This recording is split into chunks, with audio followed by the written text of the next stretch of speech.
Masuk-masuk live orang tak ada hantu, tak ada hantu, tak ada hantu. Akak ingat senang jumpa dengan hantu ni. Kalau senang saya buat kat rumah je kak. Tak adalah saya sampai pusing satu Malaysia ni kak. Susah kak, susah. Paling kuat pun saya suluh batang pisang, daun batang pisang tu. Punyalah nak tak ada hantu, nak desperate sangat tu. Saya merayu kak. Kadang-kadang sampai menangis, merintih.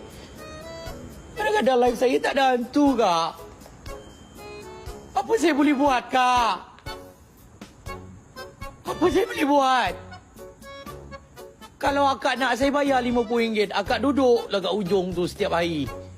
Saya suluh je badan akak tu kak. Kenapa akak menekan-nekan saya kak? Nak hantu, nak hantu.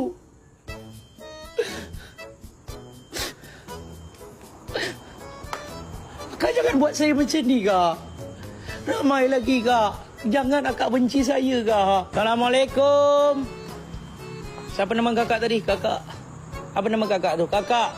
Tolonglah Pontianak ke Pocong ke. Aku merayu sangat-sangat. Tolonglah muncul seketul keluar daripada tanah. Keluar macam dalam TV. Tolonglah.